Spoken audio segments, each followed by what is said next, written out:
Catch it on demand on the Alabama Insider podcast, available on all podcast platforms, as well as a video replay on the CTSN YouTube page. Crimson Tide Today is brought to you by Vector Security Champions Lane. Crimson Tide Today is a production of the Crimson Tide Sports Network from Learfield.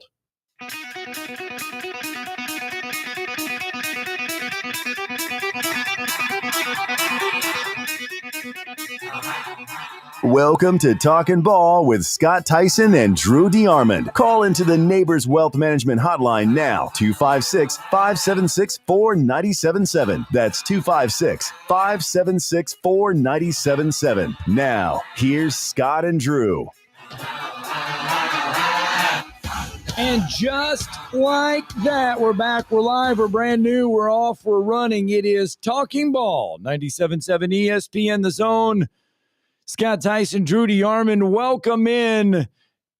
You're hot. You're right now. You're sitting at 25 degrees as you make your way into work, into school, wherever you may be headed. Don't worry, we only get warmer from here. When we start our second hour of the show, we'll be at 30 degrees. When we're done with our show, we'll be at 35. Your high today, 50 degrees. Don't forget, call Talkin Heating and Air, 256-503-4490. You can get a tune-up for just $49. It's going to be warmer by the weekend. Cold weather is going to be back. It's inevitable. We know we're going to get cold again. So if your heating system acted up during these past few days, or if you're not sure it's going to hold up, you better give Thomas, Terry, and Jeremy a call, 256-503-4490, finding them online at talonhvac.com. It's Talkin Heating and Air, getting us jump-started here on a Tuesday morning. 256-576-4977, that's the number to the phone lines. You can join us on a Tuesday. A lot of stuff to get through. There is some NFL news, college football news, college basketball news, all kinds of stuff to throw at you here on a Tuesday. Monday Night Football from last night. Green Bay hosting Philadelphia. And by the way, if you were watching this ball game, I am sure they told you on the broadcast, but if not, if you did not get to pay attention to it, it was the first scoreless half in an NFL game since 2023. Points were hard to come by last night. It wasn't until the third quarter that Jake Elliott, Philadelphia's kicker, he broke the scoreless tie with a 39-yard field goal. And then the Eagles added to the lead in the fourth. Jalen Hurts, Devontae Smith, 36-yard touchdown, made it 10-0. Little did we know that would be as many points as Philadelphia needed. Josh Jacobs, 6-yard score. And then the Packers, Brandon McManus, tried a 64-yard field goal attempt, but it was no good. So how about that, though? Jalen Hurts, Devontae Smith, and Josh Jacobs account for all of the points last night in an NFL game.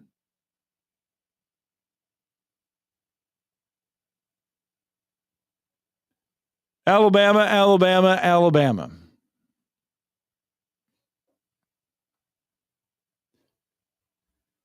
With the win, the Eagles continue 7-2.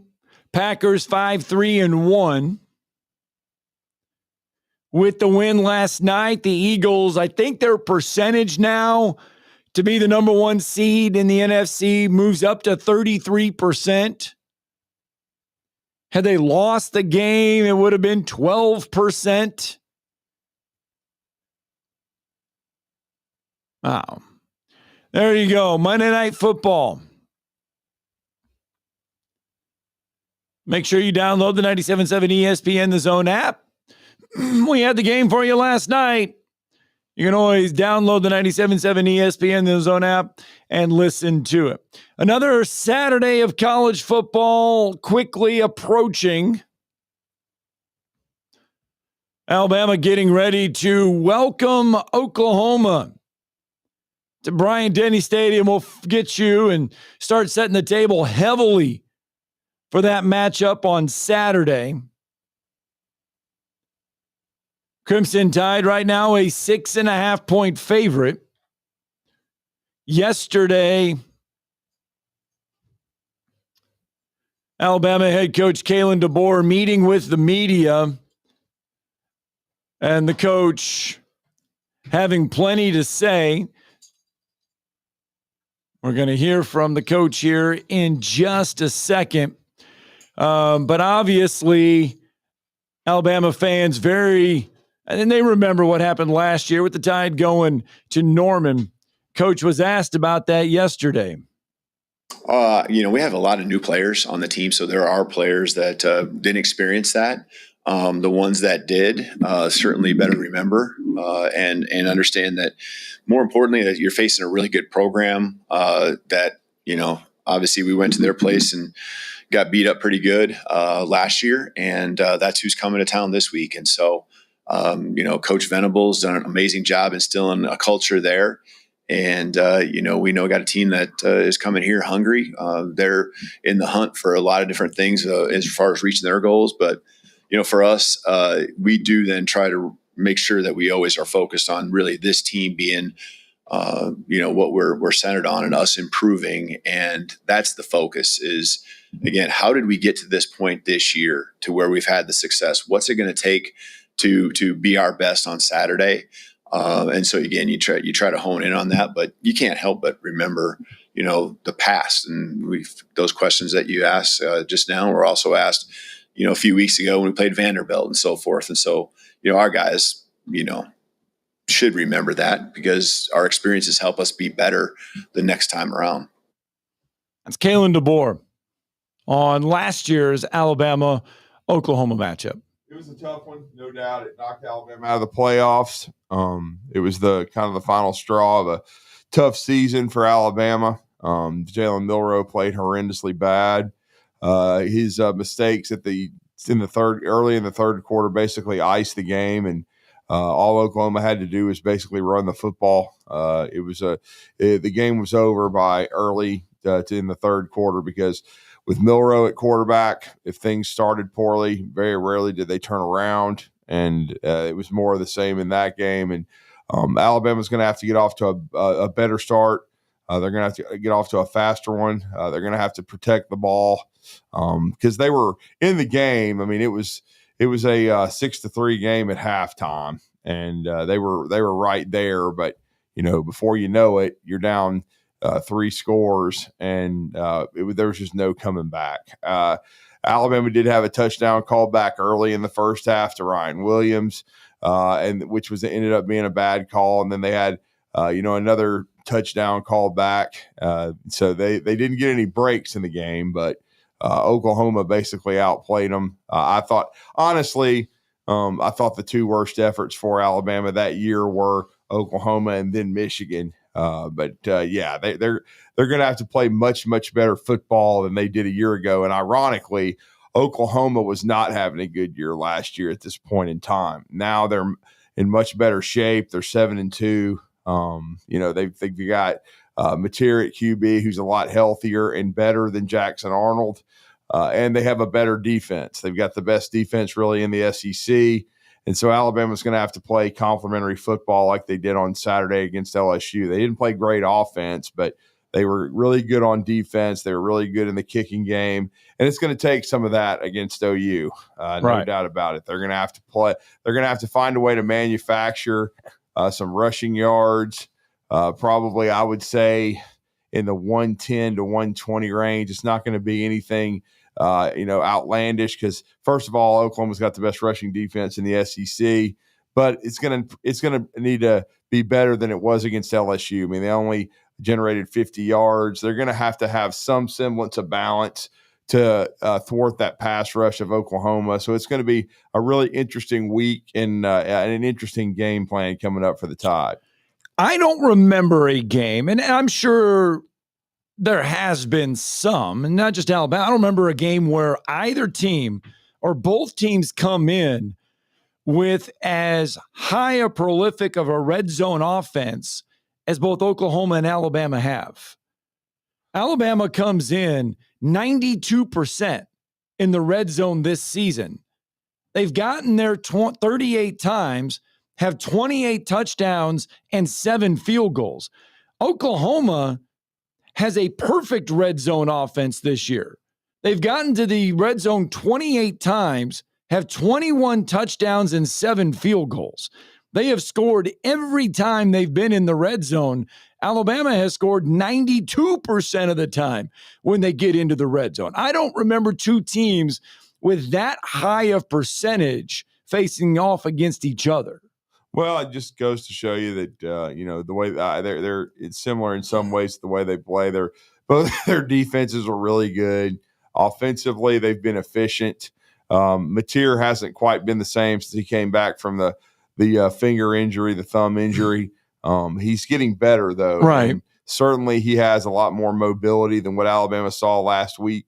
Even though Van Buren came in the second half and showcased his legs, but he's not the player that Mateer is. So certainly, and they've got this Isaiah Satania, the transfer from Arkansas, is probably their best receiver. It is interesting though. Neither team runs the ball great, because I know Mateer has done a nice job, but their tailbacks and their conventional running game has not been great either, just like Alabama's. So it's going to be interesting to see which team can produce the big play.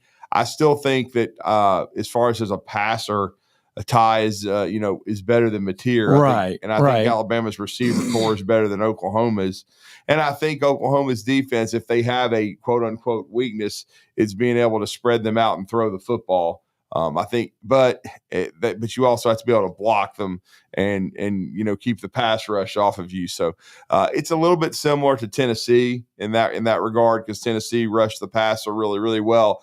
But the flip side is Tennessee's rush defense isn't very good, and the rest of their defense is subpar, unlike OU's. So it's going to be a huge challenge for Alabama, one of their biggest of the year, and certainly. If they can win this game, it goes a long way toward getting to Atlanta for the SEC championship game. No question about that. But again, I think they're not going to lack for motivation. I've said this before. I think in a way it was probably a good thing for Alabama to struggle against LSU offensively the way they did, because there's no complacency here. You've got to play better. Everybody telling them they can't run the football. You got big bad Oklahoma coming in who whipped your ass all over the field last year, and so it's plenty of storylines to motivate. Yeah, you've already gotten revenge against Tennessee. Right. You've already avenged the Vanderbilt game. Both of those teams have good football teams, and this was another one that I'm sure the players had circled going into the season because of not playing up to the standard last year against the Sooners. All right. So I tell you what, I look at that Oklahoma-Texas game, and I'm wondering, man, Texas really, really embarrassed Oklahoma in that matchup, the Red River rivalry or Red River shootout, however you want to call it.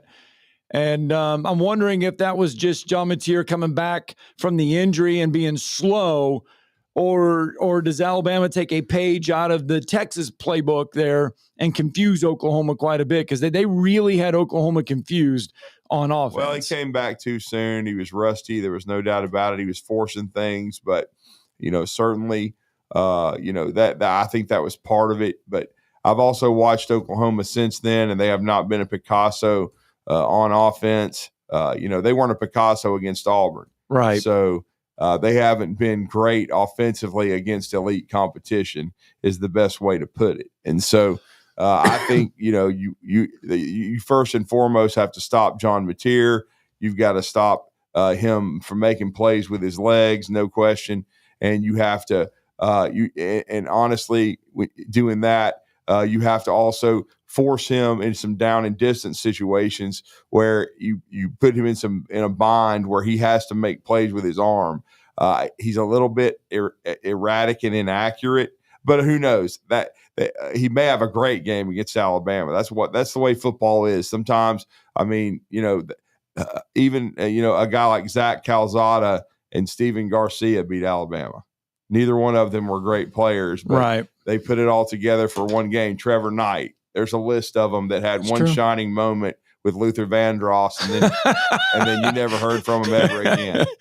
So So, and Mateer is a talented guy. It's a competitor, no question about it. So he is a capable football player, no doubt. And I thought when I watched them lose to Ole Miss did a great job of moving the football throughout the game and putting pressure on OU's defense and being able to throw and catch and using the mobility at the quarterback position. So Ty is a good athlete. He's mobile. They're going to need to move the pocket a little bit and change some things up. But I do think there's some plays that can be made. It's not going to be a high scoring game. I predicted 24-17 Alabama. I think it's going to be a defensive game, kind of a blood and gut, really physical contest. Certainly, it's not going to be I would be shocked if it's a runaway either way. Well, no, I just would be shocked if it's a game played like a 38-35 type game. I think the defenses are too good. I think both of them have gotten better each week, and I think also neither offense is coming in firing on all cylinders. And then when you compound that with the defenses you're facing, to me, that's just the kind of script the game will have. And it'll come down to turnovers and third down efficiency and then making a couple of big plays. All right, let's get our first break in. If you want to go to the Army-Navy game, give us a call now, 256-576-4977. We'll give away a pair of tickets, or we'll get you qualified for a pair of tickets to go see Army-Navy this year. Again, 256-576-4977. If you want to play a little Army-Navy trivia for your chance to go see Army-Navy.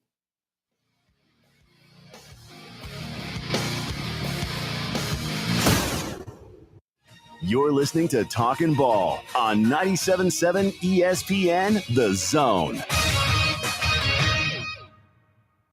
By now, you know about Eagle Masonry and Insulation, and maybe you know that Eagle also does landscaping and dirt work. But how about after paint work? Shower doors, shelving, and mirrors, all taken care of by Eagle, the same Eagle that takes care of all your masonry, insulation, and landscaping needs. Eagle brings the same level of expertise to all these disciplines, and they're ready to provide you with a free quote. The website is the same, insulatewitheagle.com, as is the phone number, 256-755-1556. Give them a call and see what Eagle can do for you. Eagle saves you time. Eagle saves you money.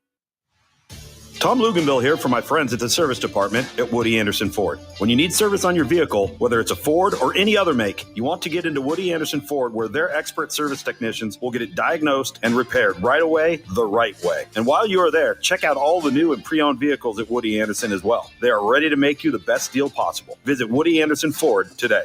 Woody Anderson Ford on Jordan Lane in Huntsville, Hughes Road in Madison, and online at WoodyAndersonFord.com. This is Bill Crawford with Crawdad's Countdown to Kickoff. I've recently had a stem cell procedure on my right knee from Dr. Charles Lee of Regenesis. Stem cells are harvested from your body and re-administered back into your body. This approach is painless, quick, and requires no lengthy rehab. My knee feels better already. Regenesis is located at 4025 Pepperwood Circle Southwest, Suite C, Huntsville, Alabama. Call 256-715-8193 or Google their website for more information. Since 1983, Berkshire Hathaway Rise Real Estate's Ann Adams has been your local go-to real estate expert in the area.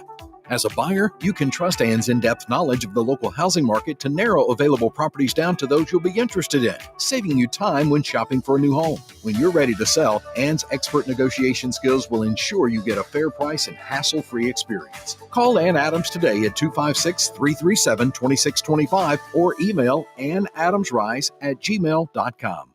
From heirloom diamonds to contemporary jewels, Loring & Company is the place to find something truly special. Whether shopping for a diamond ring for that once-in-a-lifetime occasion or marking a milestone birthday or personal achievement with a Rolex watch, you'll find just the thing in our edit of the world's most sought-after brands, including David Yurman, Roberto Coin, Marco Bicego, and Fopé. Expect a treasure trove of the world's most unique, even breathtaking earrings, rings, necklaces, and bracelets, making choosing just one piece a challenge in itself. Loring & Company Jewelers on Airport Road.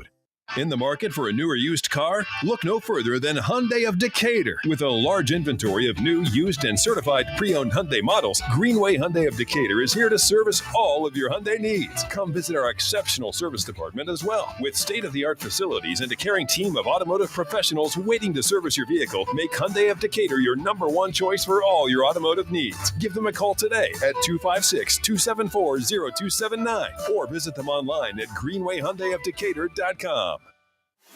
The Blitz with Joe Hunk and John Abraham. Weekday morning starting at 9 a.m.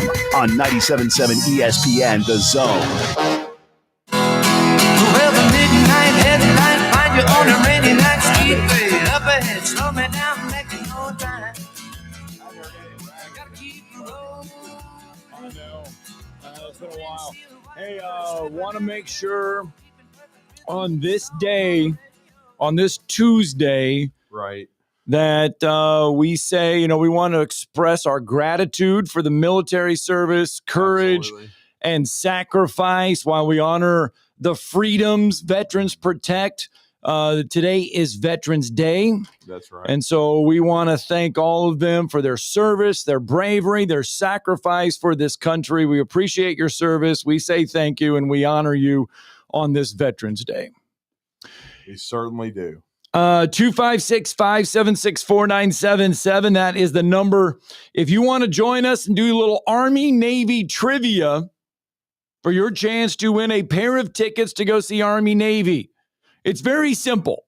We'll ask you a multiple choice question. You get it right, your name goes in the drawing. It's a very simple question today, I promise.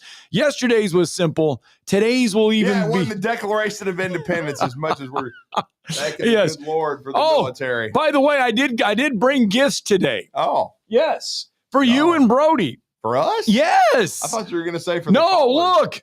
Here you go. Oh my gosh. Bro, here you go. And Brody, I got you the here you go. You can have these. I mean, I've got chocolate Christmas tree cakes. Christmas tree cakes. Wow. See? I mean, I've had a few of the jumbo white ones. Right. Right. Circle K, they partake in it. So there you go. Christmas tree Wow. cakes. It's early in the holiday season. I know we're not even to Thanksgiving Was yet. this another Publix find? No, they're at this was, I forget what store this one was at, but there was a plentiful supply of them. Wow. Yes. And they had them on sale, by the way. On sale. Yeah. Wow. 2 for $6. 2 for $6. $3 a box. So pretty solid there. Yeah, I brought gifts. So enjoy Christmas that. tree cakes. It's something we get on the holiday season. Like I said, it feels like Christmas is a week away because of the coldness and everything that we have. Yeah, right. But we are not. We're not there yet. All right. Richard, let's go out to the phone lines. Richard is with us. Good morning, Richard. Hey, morning, guys. Morning, sir. Talking little hoops here, but a big one tonight. You got Central Arkansas and Arkansas. Uh-oh. Yeah, John took a beating the other night against North Carolina. He may take another one tonight against Arkansas. Guarantee games, bro. Yeah, he's got to get the money, and they need the money bad over there. They don't have a lot of of Central Arkansas. Bro. No. Scottie Pippen's broke. See him take Cal. Hopefully he'll take Cal down tonight. That'd be a great game if they could beat Cal tonight. Well, I'll just say this. If he beats John Calipari, he'll be on this show in the morning. He'll be on a lot of time. Oh, me. Well, Richard. Yeah, I didn't realize they played UNC. I mean, that's a pretty amazing. I mean, like you said, you got to do it for the money, but that's a pretty amazing schedule. Oh, yeah, no doubt. Yeah, they're biting off a little bit more than he can chew. He'll tell you that, but he'll also tell you at the same time, they've got to play those games. They don't have a choice. I'm trying to think. Alabama State's got somebody big tonight, but I mean, a lot of these schools, I mean, you got to make your money now before you're going. You're basically just getting ready for your conference because that's the only way. Winning the conference tournament's the only way you're getting in the tournament anyway. Well, on November 16th, though, that is going to be the fun one in Arkansas. Alabama. Lenny Acuff will make the trip. Samford and Lenny Acuff will make the trip to take on John Shulman in Central Arkansas. Now, last year we were treated to this because it was Lipscomb in Central Arkansas, same conference. Right. Remember, we were up there and we did that game. But yes, you did. Samford will make the trip to Conway to take on Central Arkansas. No doubt. And it looks like tonight it's Alabama State at UAB. So this is an in-state battle. I knew they had somebody, fairly well-known out. So. And Auburn has Wofford tonight. The Wofford, not the other Wofford. Not the the Wofford that fired their coach about a month. The Wofford that fired their coach about a month ago. Wofford. Yeah, that's right. They did. They did make that change. No question. Actually, you got several, basketball. You got several, bigger games tonight. You got out. You got, several, bigger teams playing tonight out. So it's starting to kind of, gear up after last week in hoops. And of course, you got Bama and Purdue on Thursday. So. And like Scott said, Samford is actually going to be at Central Arkansas this Sunday. So that's going to be a very interesting game for John Shulman and Lenny Acuff.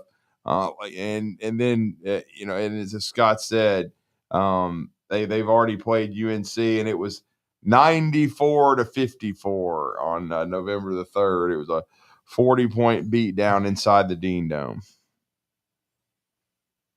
They look, I tell you what, I watched part of the one Friday night. They looked good against Kansas the second half, UNC.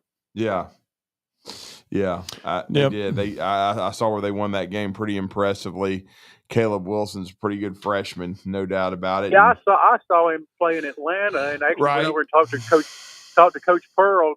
He was recruiting him for Auburn because they had played Indiana and Atlanta earlier that day, and that was like a night game. And I saw Sherrill and Reed play for Bama and DeBanza, and those guys all played earlier that day. And Caleb Wilson his team played later that night. Out. And like I said, Coach Pearl was there with part of his staff because I went over and talked to him for a few minutes. Yeah. Well, the big game tonight in college basketball is not a ranked versus ranked game, but number 4 Duke is on the road at Army tonight. And what's special about that game is Army is going to honor Coach K, and they're going to induct him into, I believe, they're going to honor him before the game. Yeah. And it's going to be a huge celebration there at Christie Arena at West Point. Duke, by the way, 30.5-point favorite, but still, it's going to be a night of celebration there. That's really the big one. You got Kentucky and Louisville tonight as well. Oh, that's right. Yeah, Louisville's favored by a couple of points even. Yeah, Louisville's 4.5-point favorite in that one. And then you got, Texas Tech and Illinois tonight, if it's a ranked matchup, if you care. And then Creighton and Gonzaga will close it out at 9 o'clock. So, top 25 basketball, there's some good matchups tonight if you are a hoop junkie and want to watch some college basketball. Drew, you going down on Thursday night, or? I'm planning on it. It's going to be a gargantuan matchup. It's interesting that Purdue fell to number 2, even though it's really none of their doing. They haven't lost a basketball game. They beat Oakland by 10 on Friday night. But correct me if I'm wrong. They didn't have Jackson Wren, right? I think he's sat out. A buddy of mine lives up there in that area, and it's basically he hadn't played all year. Yeah, that's what I'm saying. So they didn't have one of their 2 or 3 best players, so I don't think I think that should be. Well, Oakland's the one that beat Kentucky, a couple of years ago when that one, the fellow went off. Yeah, Jack, whatever his name was. Yeah, went off. They did Kentucky in the NCAA tournament. So that no doubt. So they're usually pretty decent. They are. It's going to be a huge challenge for Bama, but they should be playing with confidence. And I really love the way they played on Saturday. But this will be a little bit of a different style because of just the overall size and physicality of Purdue, and they're going to want to play a little slower, I think. Rich. Okay, see you guys later. Thanks. Yep, hate to cut you off, but it's almost 7:30, and we got to get a break in here. By the way, the college basketball poll is out. I believe Houston is number 1. Yeah. And don't forget, they come Sunday to Birmingham as Auburn will take on Houston Sunday there in Birmingham. So the number 1 team in the country will come in. Alabama's got Purdue the weekend. So it's a huge weekend for college basketball in the state. Let's get a break in. Huge basketball. It started yesterday over at Huntsville High, and it rolls on to today. A little Veterans Day basketball. So if you're sitting around today and want to watch basketball again, you can. Just got to go over to Huntsville High. We'll fill you in next.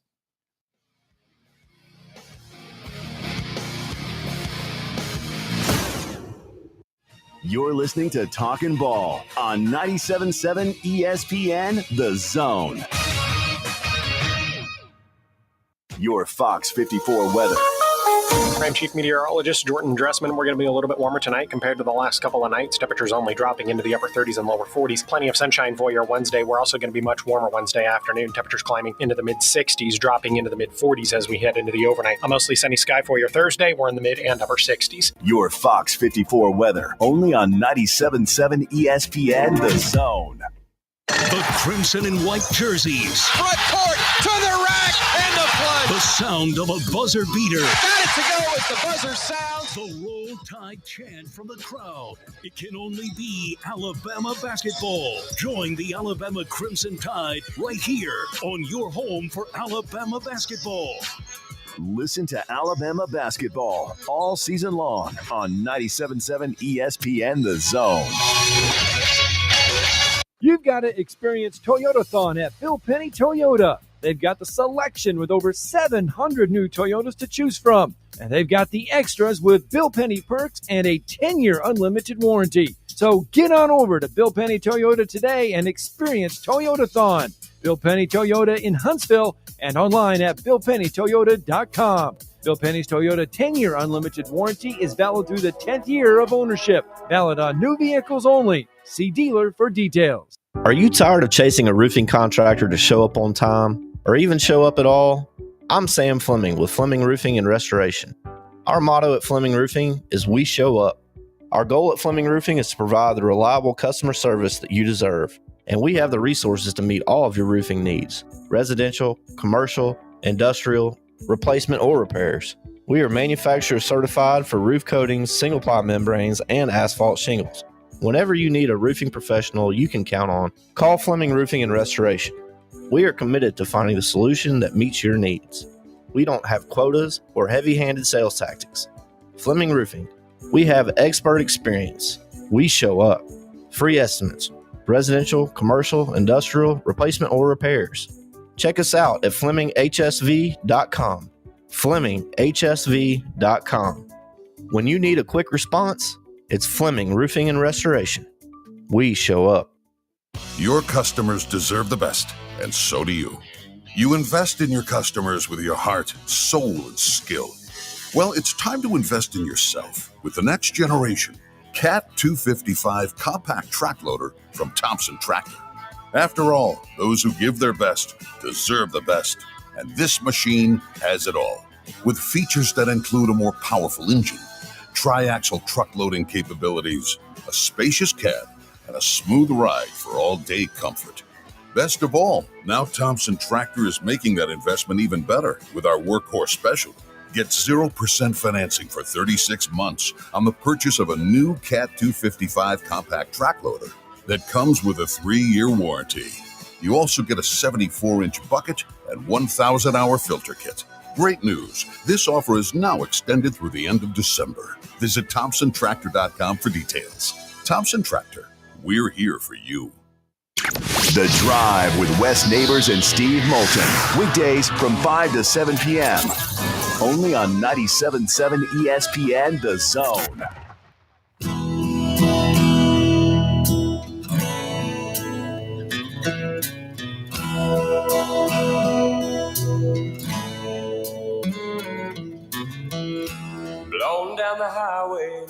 got two different winds. Lord only knows, but I'll see you. Welcome back. Talking Ball, 97.7 ESPN, The Zone. Scott Tyson, Drew DeArmond. It is 7:34 on a Tuesday morning, and the temperatures yesterday were just downright cold. The wind chill was just downright cold. It was, buddy. And that only could mean one thing. If you don't want to do anything outside, which no one really wanted to, you could have just hopped inside yesterday and watched girls high school basketball from about 4 o'clock on last night over at Huntsville High School.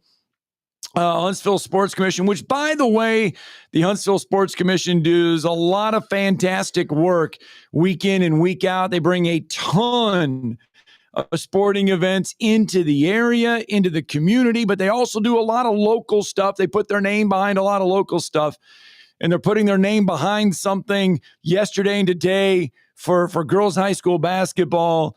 And it's a chance for a lot of people to sit back.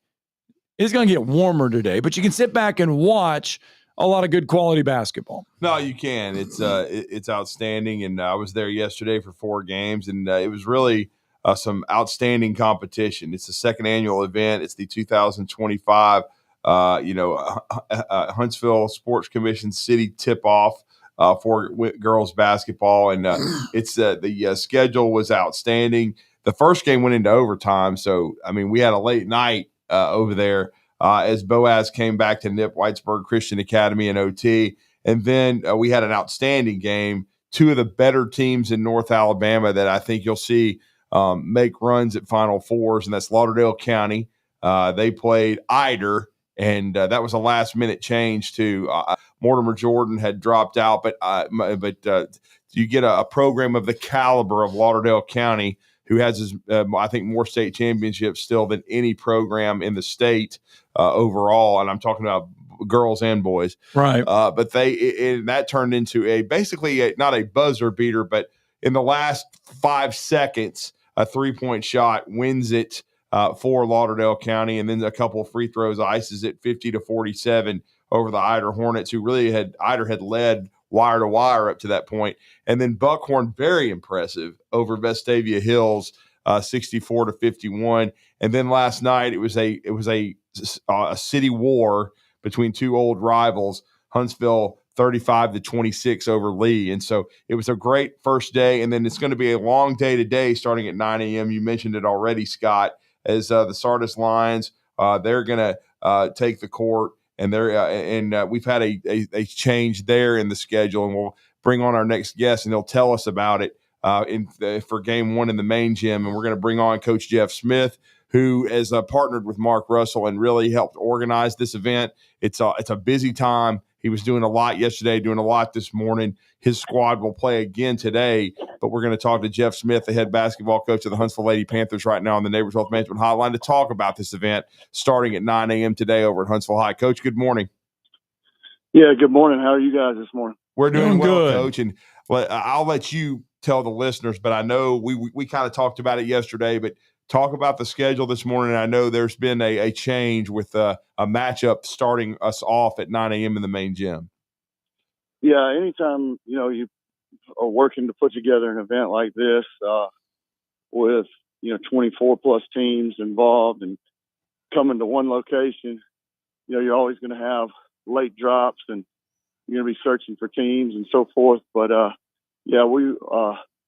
Austin, they dropped about 2 weeks ago because they have a lot of girls still involved in flag football, which is in their playoffs. And they really haven't started their season yet. So first game on the main floor today, we got North Sand Mountain versus Sardis, which is 2 talented teams. North Sand Mountain's got 2 really good guards, and Sardis has a really complete team that's going to compete both in their area and at the state level. Yeah, and then anytime you get to see somebody from Sand Mountain come over, you know it's a little different style of basketball because they're going to push the tempo a little bit. Absolutely, and that's not the only good game that we have. No, sir. On the main court today, we got teams really from all over the state. We're playing Prattville at 1:30. They're a super athletic team. who has done a lot of good in South Alabama the last few years and advanced in the playoffs and so forth. We got Mountain Brook, Spain Park coming in from Birmingham area. So just a number of teams from across the state that, play at a high level. No doubt. The game 2 at 10:30 will be JP2 against Spain Park. And then I'm intrigued by this. Mae Jemison against Guntersville, because Guntersville has been strong for several years now. Coach already talked about at 1:30 Huntsville versus the Prattville Lions. The Albertville Lady Aggies and Hillcrest, Coach, that game will be at 3 o'clock. That's going to be a high-level matchup. Without question, Hillcrest has been Final Four, state championship game, all those kind of things the past couple of years. And they're coming from Tuscaloosa, and they're going to play a really good Albertville team. When we put this thing together, we were thinking about, what would be the best for the fans of girls basketball, city of Huntsville. We started looking at, the elite level players around the state and who could we get to come and those kind of things. And that game is just filled with kids that are going to be playing at the college level, both next year and in the next few years. And it starts, with Lainey Smallwood in the Albertville game. Of course, she's a Mississippi State commit, and most of the publications around have her as the number one senior in the state of Alabama this year. But that's not the only player in that game. There's multiple players for Hillcrest, and then Albertville has several other college players as well. So, that'll certainly be a marquee game in the middle of the day there. Yeah, no doubt. Coach, just talk about how this all came together. Why did you want to do this weekend? Obviously, it's Veterans Day today, so there's no school. It's a little different because it's Better Day on Tuesday. Yeah, too. a lot of people can come and watch. But what was the thought process behind putting this tournament together?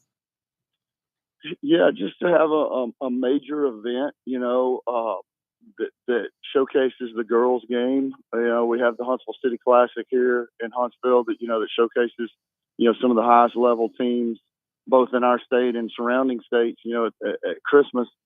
And to try to create a similar event for girls athletics. And I feel like we've done that. It's a lot of work to put the thing together. I'm not going to lie to you. Oh, no doubt.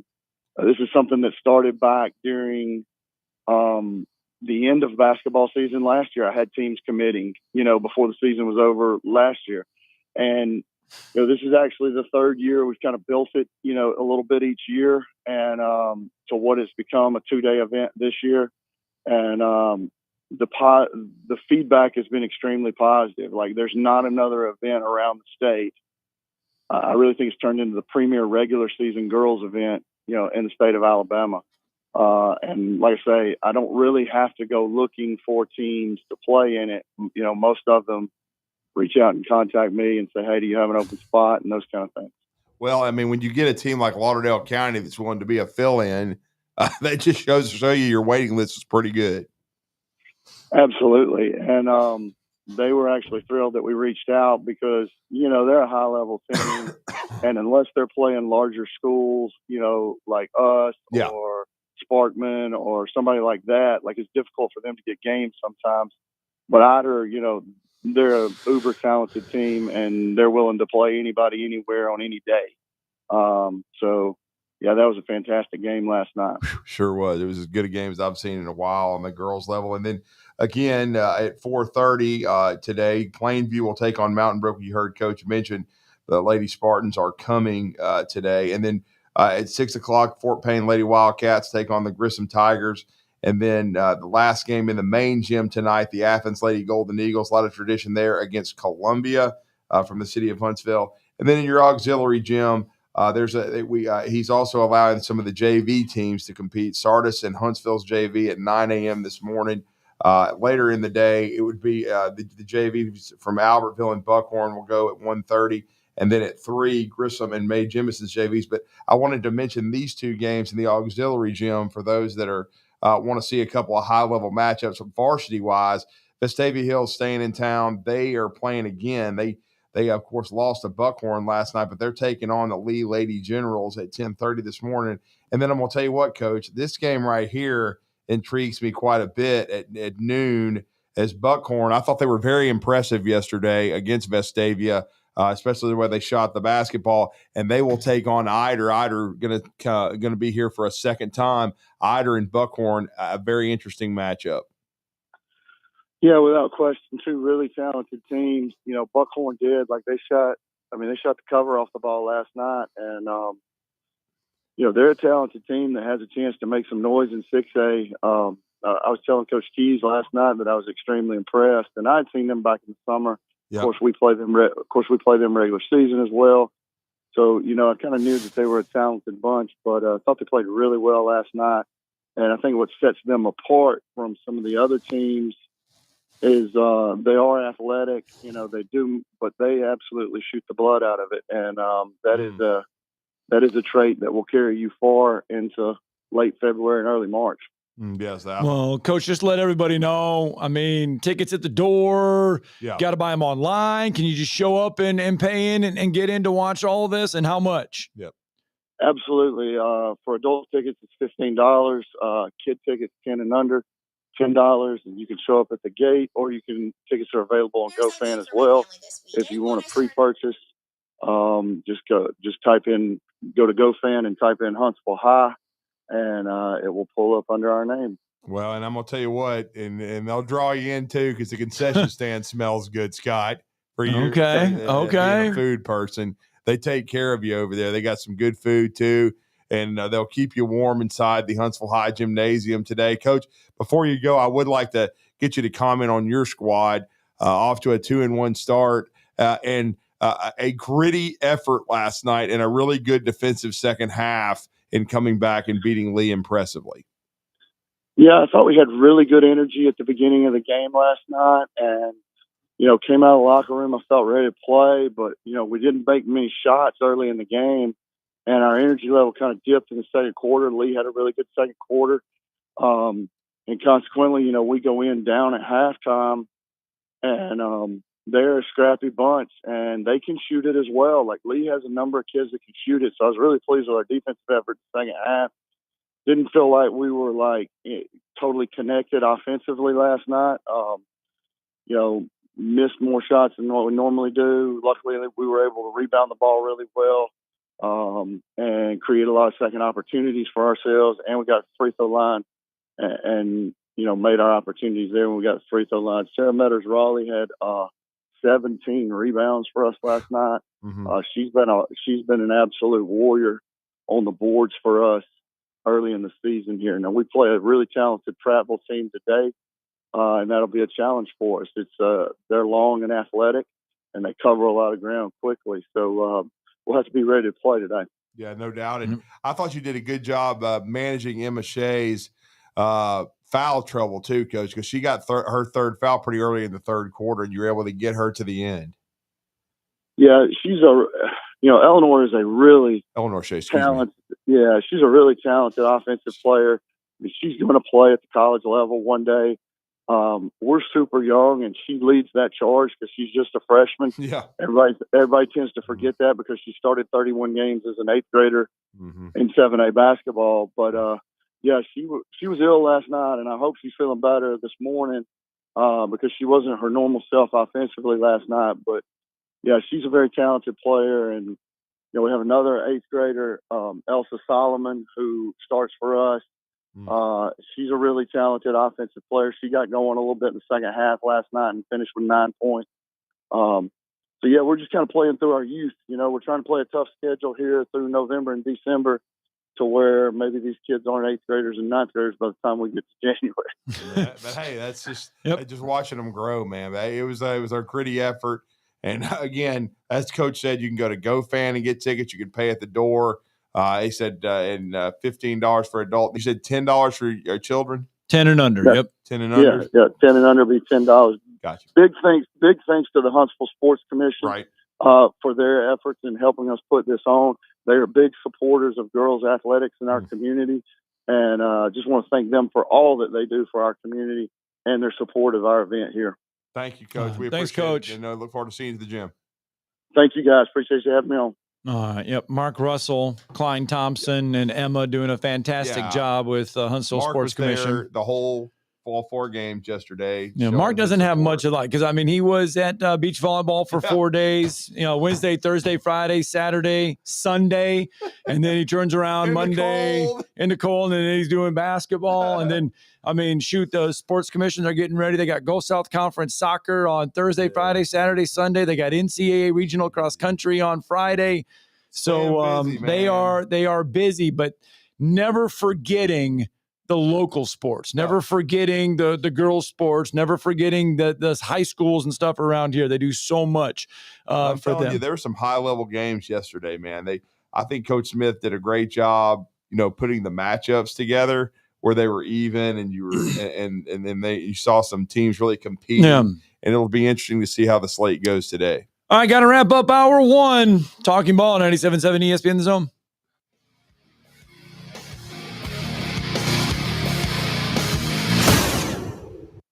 You're listening to Talkin' Ball on 97.7 ESPN The Zone.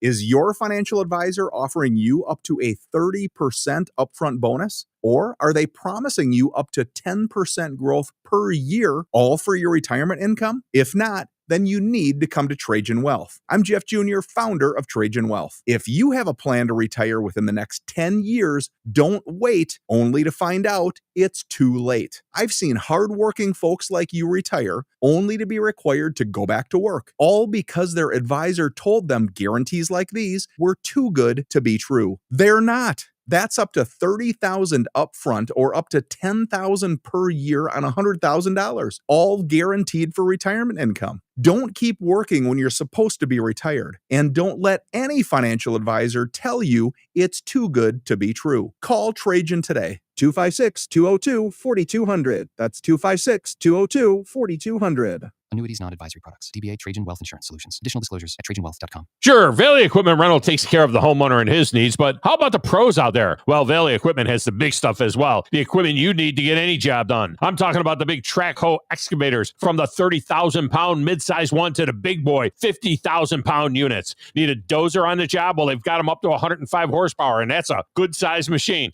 Plus, Valley Equipment has more lifts than anyone around. Up to 80-foot booms that reach 56 feet with a 10,000-pound capacity. 2 locations, North and South Parkway. Check them out today. Specializing in simple and affordable rentals, McCurry Van and Car Rental can make sure you have just the right vehicle for your next family vacation, weekend getaway, or if you just need transportation while your vehicle is being repaired. McCurry carries Ford Transit vans and Mercedes Sprinter vans, trucks and work vans, and more. And they offer discounted rental rates for long-term rentals. Now with 4 locations: Athens, Muscle Shoals, Coleman, and Huntsville. Log on McCurryRentals.com to make your reservation now. That's McCurryRentals.com. What does it mean to be a part of the Southeastern Conference?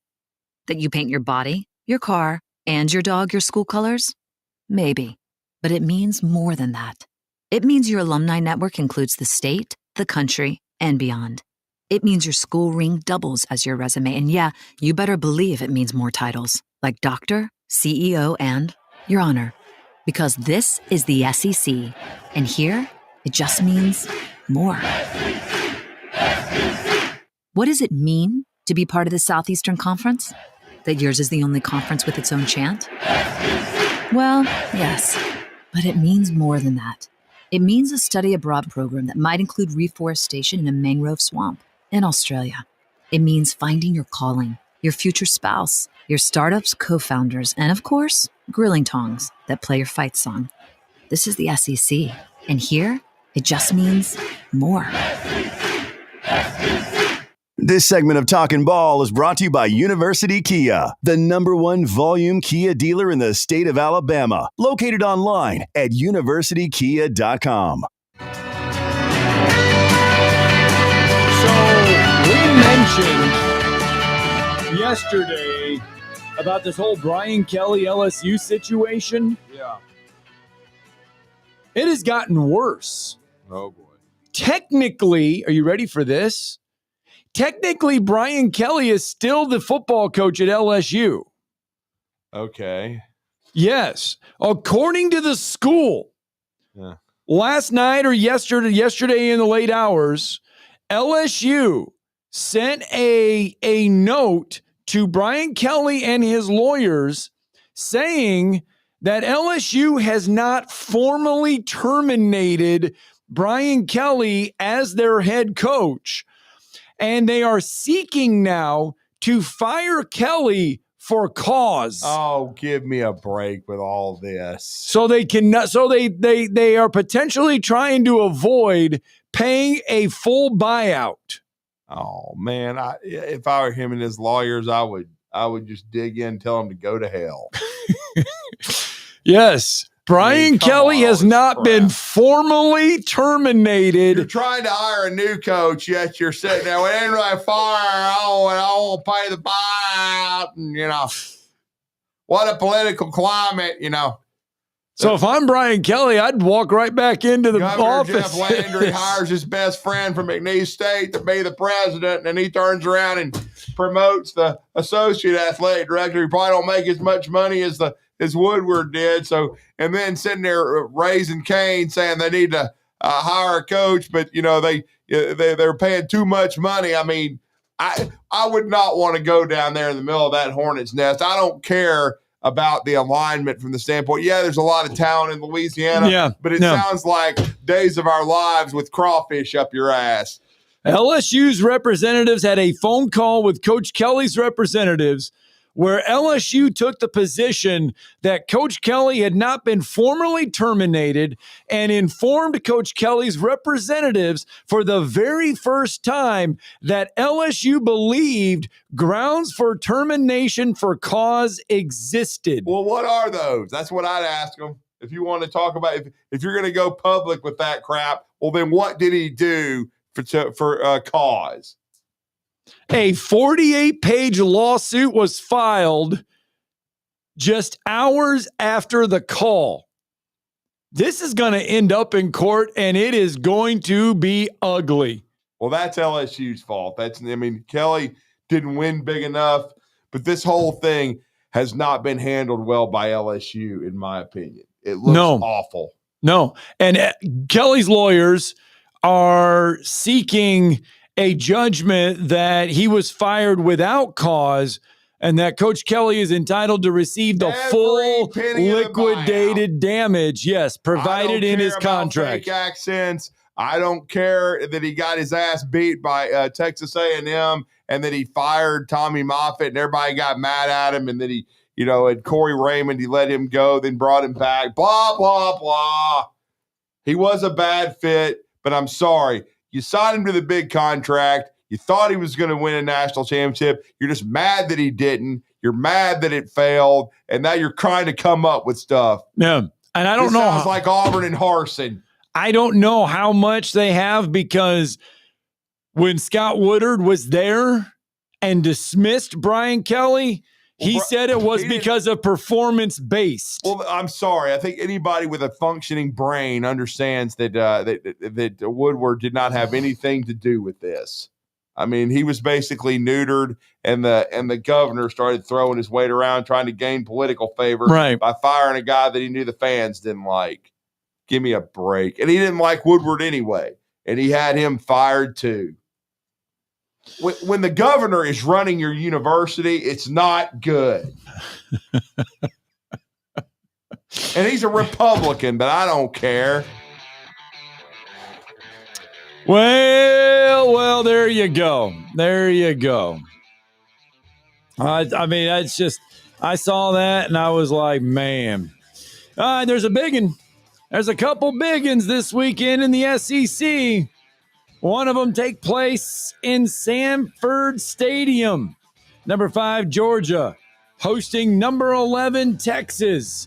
Georgia, 6.5-point favorite. Jeez, I mean, Texas and Georgia, talking about a schedule each of them have played. Whew. Man. All right. If Georgia loses to this one and Alabama would fall to Oklahoma, we could have chaos in the playoffs. We'll explain everything with CJ Vogel next.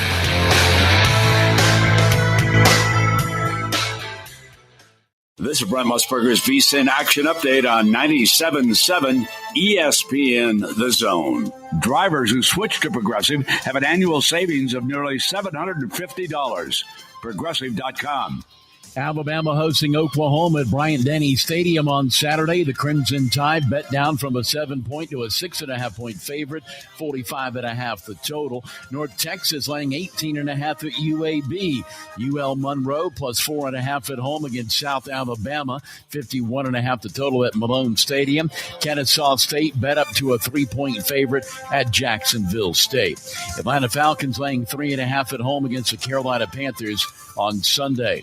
College basketball today, Auburn Tigers laying 25.5 at home with Wofford. North Alabama 5.5-point home favorites against Northwestern State. For more, go to VSIN.com. Mike Sennett, 97.7 ESPN The Zone. WCZN, Union Grove, Huntsville, Alabama. 97.7 ESPN The Zone. SportsMed is the official team physicians of the Rocket City Trash Pandas. And if the pros trust SportsMed, you can too. SportsMed provides every service you might need for complete orthopedic care, specializing in orthopedic surgery, sports medicine, joint replacement, spine surgery, neurosurgery, and podiatry. And they offer their own brace shop, in-house full-body MRI, physical therapy, walk-in clinic, and so much more. 4 locations and on the web at sportsmedalabama.com. This hour brought to you by SportsMed Orthopedic and Spine Center. Online at sportsmedalabama.com.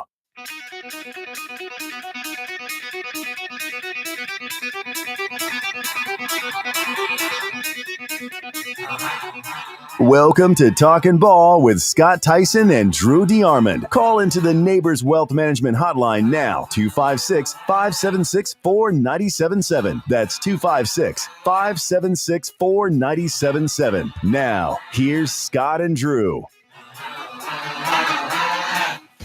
Hour 2 is upon us. Talking Ball, 97.7 ESPN The Zone. Scott Tyson, Drew DeArmond, Sportsman Orthopedic Surgery and Spine Center, dedicated to providing care that improves lives. 256-881-5151. If you want to experience the SportsMed difference, feel free to give them a call, sportsmedalabama.com. Georgia hosting Texas on Saturday. And I mean, think about this. Think about an SEC world where Texas beats Georgia and Oklahoma would beat Alabama.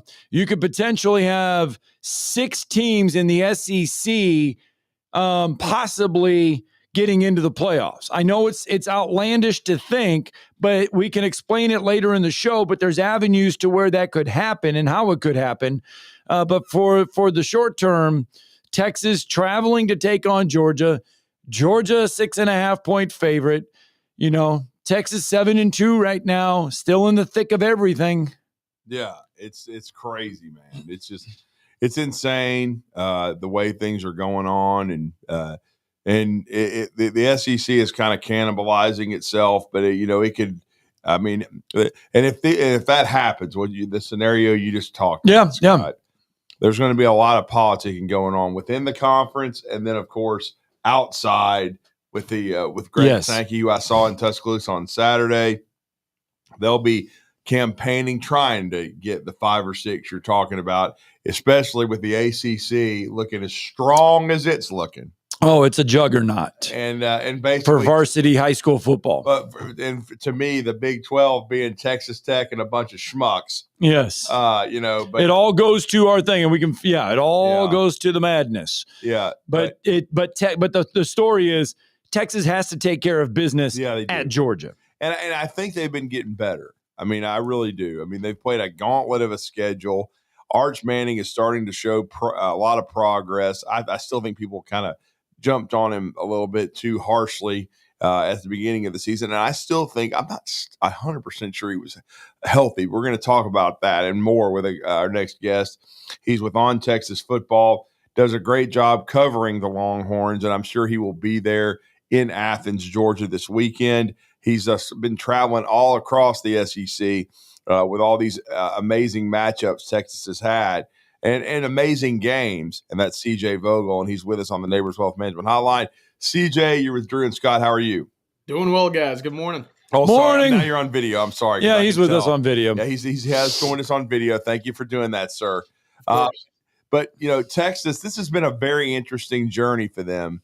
I know there's been a lot of talk about Sark in the NFL, but I mean, that's part of it. But I really feel like they've improved, especially offensively. And they had to escape against Kentucky and against Mississippi State. But sometimes that can be a boost toward better things.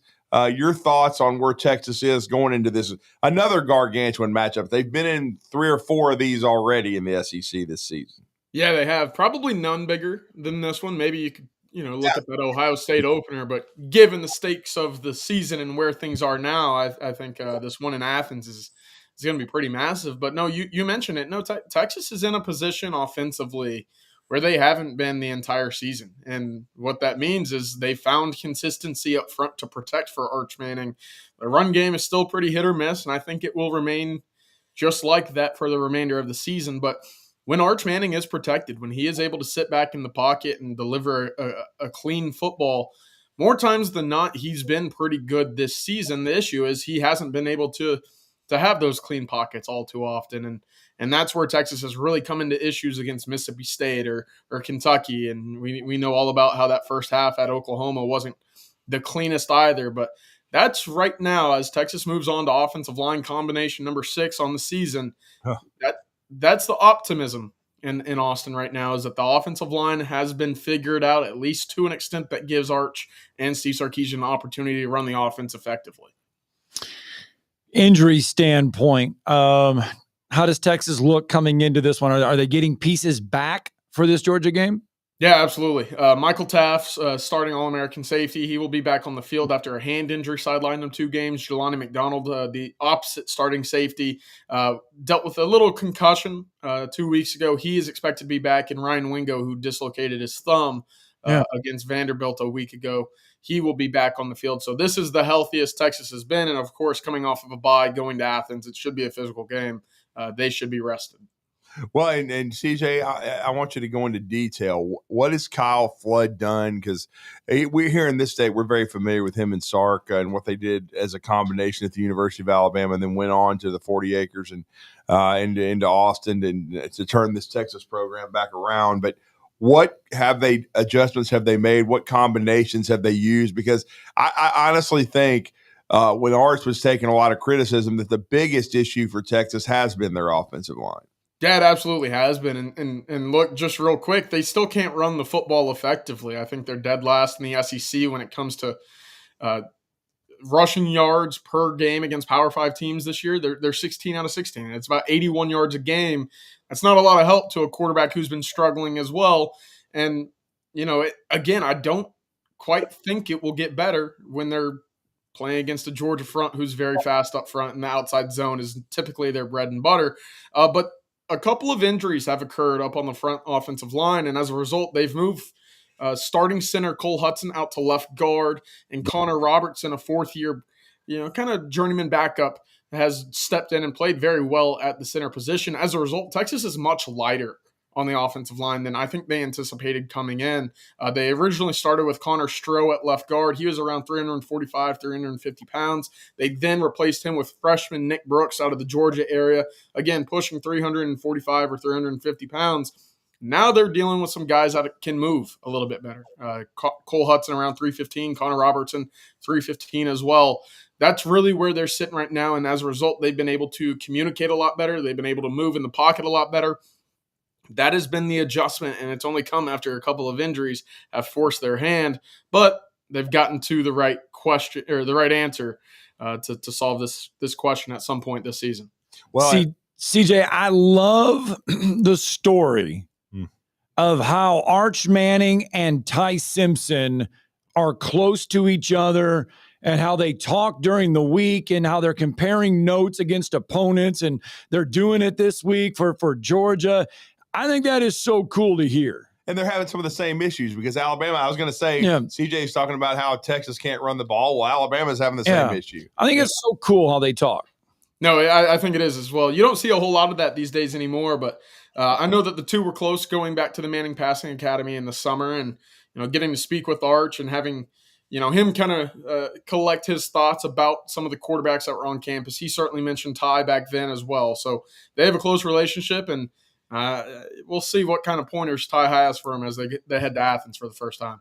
Well, and the thing about Georgia, this is not a vintage dog team, but they compete at a high level, and they're so mentally tough.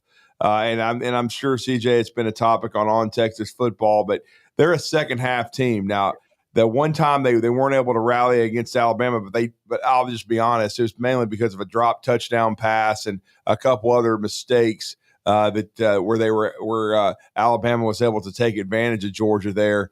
But they're a tough-minded bunch. In some ways, I know some people may think I'm crazy for saying this, but this may be an even bigger test than the one in the shoe. It probably will be, and again, this goes to Sarkisian and Kirby going back and forth. And I think one of the things that you mentioned there is, they don't start all too well, right? They've only covered a first half spread, last week against Mississippi State for the first time this year, right? It's not necessarily been their first halves, but for whatever reason, they come out of halftime and they're firing.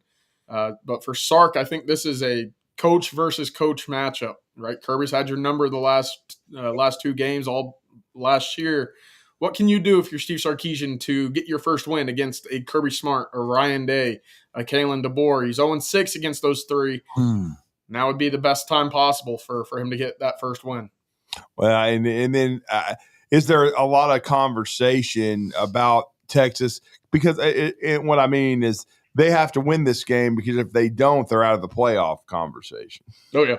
Absolutely. I heard from a number of players yesterday during their availability saying we're laser focused. Everything that we want to achieve this year is still ahead of us.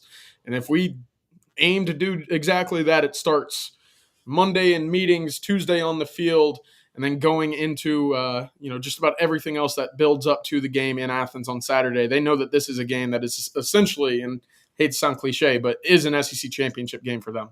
Yeah. So this whole week, I should say this, it's only been 2 days. Mm-hmm. But here in the state of Alabama, Kalen DeBoer has been peppered on how to fix the running game. You mentioned Texas's running game hasn't been very good near the bottom of the SEC. CJ, can you put a finger on, I know it's probably a lot with the offensive line, but can we put a finger on why Texas has struggled running the ball? Yeah, I think you could do it about 5 different fingers, and it all started on the offensive line earlier. It's probably grown to about 7 or 8 when it comes to how many offensive linemen have played, but it just hasn't been a clean operation this year. And again, they didn't run the ball well against Kentucky. They didn't run it well against Mississippi State, 2 teams that, quite frankly, are some of the bottom teams in the conference in run defense, yet somehow, some way, their best run game of the year came against Oklahoma, who has a very ferocious front seven. The outside zone scheme is what they hope to do. And I think right now teams have certainly figured that out because they don't have a power back that they trust, right? CJ Baxter, coming off the ACL, has been limited to about 20 snaps a game over the last 2 or 3 weeks. They just don't have that downhill running force right now. They can't run power. They try not to run counter too often, and it gets very predictable. And look, with Arch coming off of a concussion of his own, he certainly won't be toting the rock against the Georgia front seven either. And I wanted to ask you, what areas have you seen Arch grow the most since we've seen him first make his debut as the starting quarterback against Ohio State, which seems like an eon ago, but it was just a couple of months ago? Oh, man, the game has slowed down for him so much. And I know that, again, it sounds cliche, but when you saw him against Ohio State on the road and the footwork was horrible, the sidearm throws were out, this is a guy who's feeling pressure, evading it, and still remaining with his eyes downfield to make plays. He feels like a different quarterback. He feels like the guy that Texas saw glimpses of in 2024. And as the more and more snaps that he's taken, you could tell that there's more of a comfortability level for him in the pocket. And certainly he's been able to make more and more consistent throws.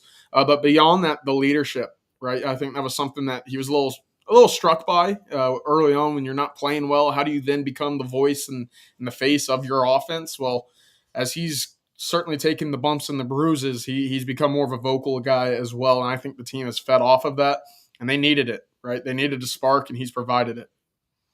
I think a lot of it was just the fact that, he walks in, does Arch Manning this year, and it was like he couldn't even have an incomplete pass. Right. If he had an incomplete pass, people were panicking. I mean, this is college football. You're going to have incomplete passes. Even some of the best have off throws sometimes, but it felt like Arch Manning could have neither of that. He couldn't have a bad throw. He couldn't have an incomplete pass. Otherwise, it was just, oh my gosh, this guy can't do it. See, we told you. There was a lot of it, right? And I give him credit because he's talked about it at length this year, saying, when people tell me as often as they do to block out the noise, well, must be a lot of bad noise out there. And he's been really good at making sure that doesn't get to him. But to your point, 100%. And, it hasn't been a pretty year across the country for quarterbacks, right? I just saw this past year, DJ Lagway didn't finish a game for Florida. Garrett Nussmeier at LSU. It's been tumultuous. And, Arch has found a way, one way or the other, to get better as the season has progressed. And I give him a lot of credit for that because, again, it's tough to make chicken salad when you're not dealing with a lot of fresh ingredients up there. So he's done well. Well, and I wanted to go back and ask you, I mean, I was watching him flex his shoulder early in the season, and I know other people ask about him, his health, and Sark was very, defensive about it. In your opinion, was he healthy, or is it just an issue of him? Because I guess I was a little surprised seeing him throw sidearm and things of that nature. Is that just something mechanically that he does? Do you believe he was banged up before the concussion? I mean, what are your thoughts on Arch in that situation? Yeah, if he was banged up, they concealed it very well. I didn't hear anything that led me to think that the throwing motion was a result of a shoulder injury. Now he does come out and he does that weird kind of stretch. It's before every drive. It's very routine for him. But it does look like at times when he grimaces on throws or when the shoulder is acting up before snap. It's interesting to watch, but I don't think that there was anything that I know of, at least, that led him to be inaccurate as a result of a shoulder ailment. Yeah, sometimes quarterbacks just have to mature, even an Arch Manning, and people have to understand that. And nobody had a bigger microscope on him, and so I still think he's got a chance to be really special. But now, your thoughts on in your mind, what are the keys to this matchup against Georgia in a very difficult place to play, CJ? Yeah, definitely. Yeah, I would say establish the run, but as I mentioned, I just don't know if that's going to come this weekend. But for Sark, it's got to find ways to pick up the quick, easy yards. Texas has stayed behind the chains way too often this year. We know Georgia defensively, although they might not be a Georgia defense that we've seen from Kirby over the last 6 or 7 years. They're still really good. That linebacking unit is as good as anybody that Texas will face this year. How can they pick up 3 or 4 yards to stay in third and shorts, second and reasonable? I look back at that Florida game, right? Similar style of talent up front. Texas was averaging 21 yards to go on third downs for the first half. That's just not something that you can live in, and that would certainly help Arch Manning, get some of that pressure off of his plate. But altogether, the pass rush defensively has to get home, and communication in the back end must improve because that's been an issue for the Texas defense over the last 3 weeks. Mm-hmm. Well, and my final question, because I'm going to let you put on your analyst hat a little bit, because you watched Texas whip Oklahoma. What must Alabama do against that ferocious front you just mentioned? Because it's going to be a huge test for the Tide on Saturday in Tuscaloosa.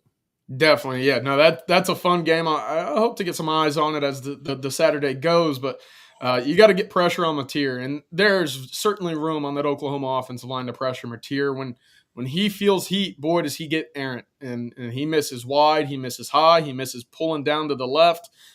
There is plenty of room for him to be an errant quarterback, and I do think after that hand injury that he suffered earlier this year, that accuracy that you saw earlier on against Auburn, against Michigan at home, it's gone by the wayside.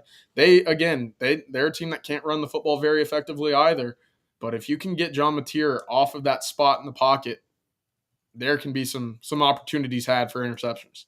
Well, good stuff from CJ Vogel. We always appreciate your time, and looking great on video today. Appreciate that. But let everybody know how to follow your work and this huge game in Athens, the Longhorns trying to stay alive in this college football playoff race against Georgia. Absolutely, guys. Thanks for having me again. And you can find me on ontexasfootball.com and at Twitter at twitter.com/CJ Vogel _OTF. Woo. Early morning. I know, brother. Appreciate you. Thank you, guys. CJ, kind enough to spend a few minutes with us. Let's get a break in. We'll give you a chance to win some Army-Navy tickets. If you want to go, 256-576-4977. Yes, give us a call. We'll do Army-Navy trivia next. Military. Yes, if you want to go, do it now.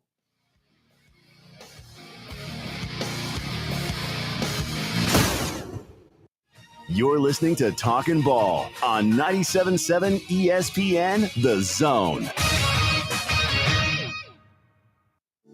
At Stella at 5 Points, living isn't just about having an apartment, it's about living artfully. Imagine waking up with the upscale feel of Atlanta or Nashville right here in the heart of Huntsville. Modern, stylish apartments, open layouts, stainless steel appliances, and resort-inspired amenities. Nestled in vibrant 5 Points, you'll enjoy walkability, parks, dining, and quick access to downtown without the chaos. Stella at 5 Points. Live heartfully. Live Stella. Tom Abraham here for my friend Mike Owen at Owen Home Appliance Center. You know, the holiday season is just around the corner. So come to Owen Home Appliance Center and get the complete Frigidaire kitchen. You buy the fridge, the range, and the microwave, and you get a dishwasher free. Or maybe you need a commercial kitchen for that huge family coming in for the holiday season. Let them help you with brands like Viking, Miele, KitchenAid, Z-Line, and Cafe. Quality products, quality pricing, quality service. That's what Owen Home Appliance Center stands for. Just 8 miles south of the river on 231. I'm here with Stan McDonald of Jacob Title. Stan, I've heard that every real estate closing at Jacob Title is a very big deal. Why is that? Wes, I'm reminded of a very impactful statement that I heard from Coach Gene Stallings years ago when he talked about big games and little games. He said he didn't like that comparison. He says, because try losing one of those little games. And if you ever do, it ends up being the biggest game all year long. Well, it's the same thing with real estate closings. Every game, every closing is a very big deal at Jacob Title. Because when it's your closing and your contract on the line, it's a very big deal, and we understand that at Jacob Title. So it sounds like whether your client is a first-time residential buyer or a multi-million-dollar investor, they can expect your A game. That's exactly right. As a matter of fact, when you bring your real estate closing to us at Jacob Title, we understand it's all about trust and confidence. And when Stan McDonald tells you that a chicken dips snuff, you can look under his wing for the box. And like Beebs likes to say, there's no doubt about it. Hey folks, Arthur Seed, managing partner at University Kia, letting you know we are proud supporters of Alabama and Auburn football. Swing by University Kia today and check out our huge selections of brand new Kias, including the spacious Telluride 8-passenger SUV, the slick new K5, the sporty Kia Seltos. We've got perfect cars for every lifestyle and budget. Visit universitykia.com to view all our amazing offers and get pre-approved amenities, because we want to see you in a Kia. Roll Tide, War Eagle. Have you ever turned your back on God? Have you ever absolutely known the right thing to do and just turned around and walked away in disobedience? I know that I have. Aren't we thankful for our great and merciful God who loves us and forgives us and remembers our sin no more? I'm so thankful that his mercies are fresh every day. I need that, and I suspect you do too. Hey, I'm John Dees, pastor of Cross Point Church, and if you're looking for a church home, come see us. We're smack dab across the street from the YMCA in Madison. And check us out at cpcfamily.org. The Tom Abraham Show, weekdays beginning at noon on 97.7 ESPN The Zone and WZZN TV. Dreaming, yes, right between the sound machine. All right, once again, if you want to go to the Army-Navy game, now's the time to call 256-576-4977. We'll do a little Army-Navy trivia with you. Get you qualified to go see the Army-Navy game. 256-576-4977. Call now, and we'll get you in on the trivia. Mentioned before the break, before we talked to CJ Vogel, that chaos could ensue in the SEC. If Alabama were to get tripped up at home on Saturday, or even really, I guess you could say to Auburn possibly, and beat Oklahoma, but lose, and then Georgia loses to Texas, you theoretically could have an 11-1 Texas A&M team, 11-1 Ole Miss team, a 10-2 Alabama team, but with just one loss in SEC play, Georgia at 10-2, Texas 10-2, Vandy 10-2, and Oklahoma 10-2. Yeah, here's the problem. Alabama lost to FSU. So If that would might go happen, 6-6. if that happens, if this chaos would happen, let's say Notre Dame, because Notre Dame, I don't think you look at Notre Dame's schedule, and if Notre Dame would lose one more, Notre Dame is not going to the playoffs. But, their schedule's very, fortuitous. Right. Is there a way that the SEC could get 5 or 6 teams into the playoff, because the ACC is only getting one? The Big 12 right now, you would think only getting one. The group of 6 won. And Notre Dame, yes. If they lose, no. Here's the only problem. If I'm just talking about resumes. Yes. If Notre Dame ends up 10-2 and Alabama ends up 10-2, Notre Dame will likely get the nod because Miami's better than Florida State, and that's going to be the issue.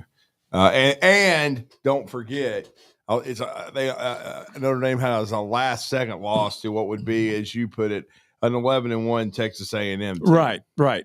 So I'll just tell Alabama, you better beat Oklahoma. And if you don't beat Auburn, you don't deserve to go anyway. So I'm sorry. I don't care what Auburn looked like against Vanderbilt. If you can't beat an Auburn team that's 4-6 and will be 5-6 in my opinion because they'll beat Mercer, well then you don't deserve to go. Period. End of story. You need to be 11-1. You need to have your ass in Atlanta, and then if you're in Atlanta, then you're in. But if you don't get to Atlanta, don't cry and whine, because that means you lost to Oklahoma or you lost to Auburn, and there's no excuses. The second edition of the college football playoff rankings come out tonight. Texas, it's expected to be Ohio State 1, Indiana 2, possibly Texas A&M 3, and Alabama 4.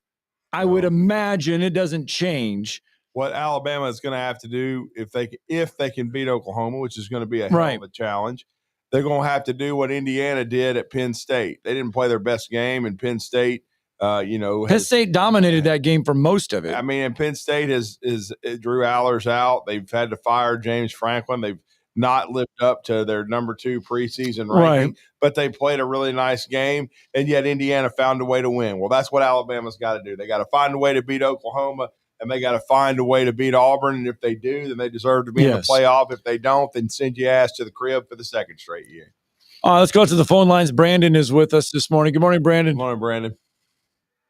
Man, I appreciate them Hawkeyes getting just close enough to help me win that one Saturday. I was so heartbroken on that one. I was at volleyball, and I did not have a chance to watch really any college football on Saturday. So I'm kind of glancing at my phone for a second, and I see Iowa go up. I see him go up, and I'm thinking, oh my gosh. And then I look where Oregon has the ball, and I'm going, oh, please, brother, please get a sack, do something, force them back out of field goal range. Please, please, please. And they don't do it.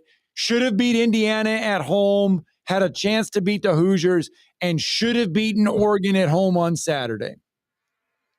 I think this is the most competitive they've been in a while, though. I think the trajectory for them they've had 7 and 8 win seasons in the last couple of years.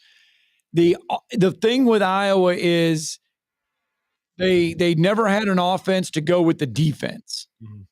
Now this year they actually have a resemblance of an offense, and Tim Lester's doing a better job with that.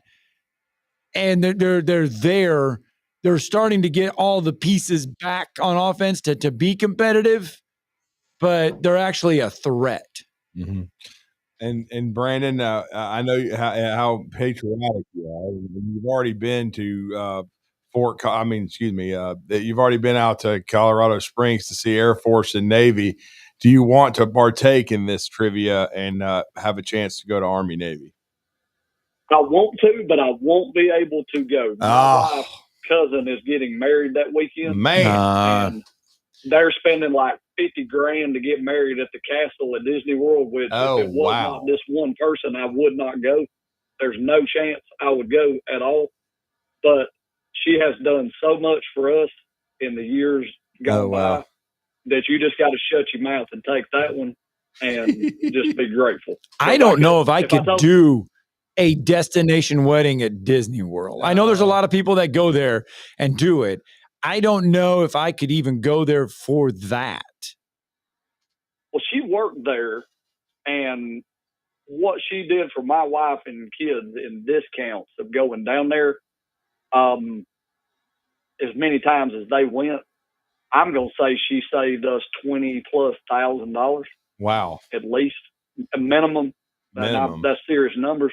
So on that one, you just smile and say thank you, and you show up, and you just be a good family member. And we kind of like my son did Friday night when we took him to the Brazilian steakhouse, and it took him a minute to realize. He's like, "How many of these do you get?" And I said, "Son, you can get a piece every time they come around." That's right. He was like, "You're serious?" And I said, "Yeah." You know, he's like, "Why have we never come here before?" The key to those places are you got to pace yourself. Yeah, pace. You've got to pace because if you keep that thing on green and you keep piling up, and if you do it early, you're done early. You're out of the game early. You've got to pace and forget the salad bar. Forget all that extra crap that comes with it. You just eat the meat. And I mean, yeah. A guy kept bringing around that piece of filet. And Bo's like, "Can I get that again?" And the guy was like, "Here." And he just cut him a huge chunk of it off. And he was sitting there, and he said, "I can just think about all my friends," he said, "that I'd love to bring here." He's like Big 30, and one of his other friends, he's like, "I think they could eat so much they could hurt this place." And I told him, I said, "Y'all go home and split all that firewood and clean my pool up and get all the leaves out of it." And I said, "I might bring y'all back down here." So he was out there Sunday night in the dark, out there getting leaves out of the pool. I didn't even have to say a word to him. It was fantastic. And but I told him when we sat down, I said, "Understand," I said, "this is a walk, not a sprint." There you go. He didn't understand, and I didn't understand that. He didn't understand that it was all you could eat. But they kept bringing that Parmesan pork. They do, boy. They just keep hammering. You got to pace yourself. I'm telling you, you'll end up just that garlic pop sirloin. I mean, they just kept bringing it, and the spare ribs and the lamb. And I just told him, I was like, "Easy does it. It'll be okay." Yep. And but so Christy Curry and the girls kicked the tomato can. Yeah, they did. Alcorn State last night. God, that was terrible. I'm telling y'all, Ace is trying to get back from that messed up ankle that she messed up last year. Is that what it is? That's the lingering thing? That's the lingering thing. And she's getting warmed up. And when she finally gets to where she can go 100, it's going to be on. Yeah. I'm telling you, she's simmering right now, getting ready to boil. Well, she had double figures last night. She did a great job. All right, Brandon, thanks for the phone call, bud. Appreciate you, sir. Go Hawkeyes. We are up against a breakdown. So close, but yet so far away. Jesse Crittenden's on the other side. We're going to talk a little Oklahoma football coming up next.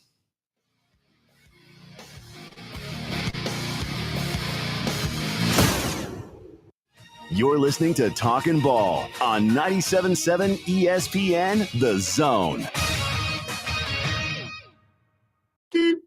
Travel accommodations for 97.7 ESPN The Zone provided by University Kia. Your Fox 54 weather. I'm Chief Meteorologist Jordan Dressman. It's going to be a chilly Veterans Day across North Alabama, Southern, Middle Tennessee, though, with plenty of sunshine. Temperatures only climbing into the upper 40s and lower 50s. We are going to be warmer as we head into the overnight. Temperatures dropping into the upper 30s, lower 40s. Plenty of sunshine for your Wednesday. We are back into the 60s across the entire Tennessee Valley. Your Fox 54 weather, only on 97.7 ESPN The Zone. 97.7 ESPN The Zone and West Point grad Joe Ross of Higher Echelon is giving you 4 chances a day to qualify to win tickets to this year's Army-Navy game. Joe is a former Army football captain, and now Higher Echelon's mission is to optimize organizational performance to meet the rapidly changing, complex requirements of today's business world. We've got an Army-Navy trivia question for you. Get the question right, and you're in for the drawing on November 26th to win tickets to this year's game.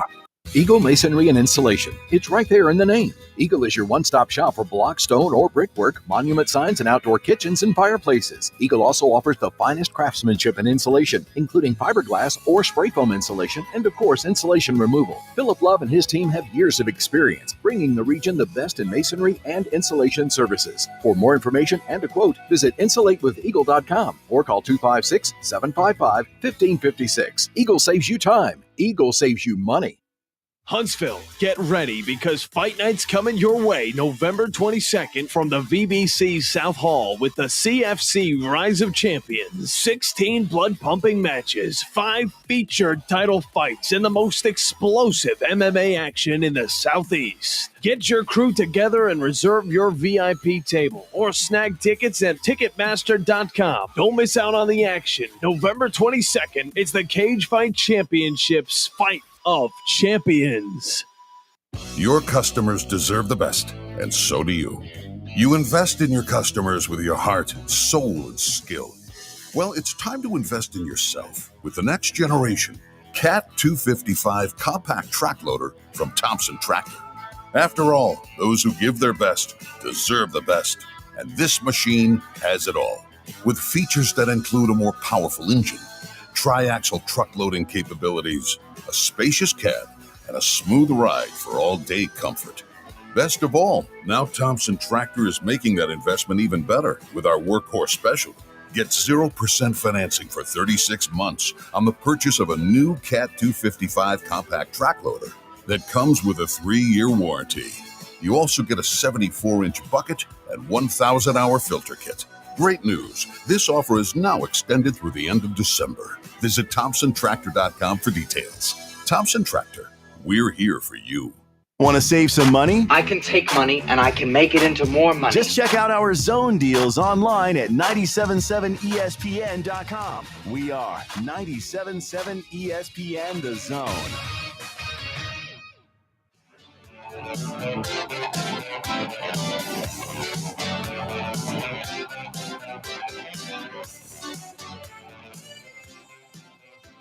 It's good stuff. We've had good Back in time. We've had some good music all day today. Yeah. Really set the table for what has been a fantastic show. We've talked about the scenarios of chaos in the SEC, the dumbasses at LSU. We've talked a lot of good stuff. I mean, we talked a lot of stuff. But Saturday, we talked about it in the first half of the show that come Saturday, it's rare. I mean, we have 2 of the best red zone scoring offenses in college football. And you say, Alabama's gotten into the red zone and they've converted points 92% of the time. And you would take that. 92% is a fantastic percentage.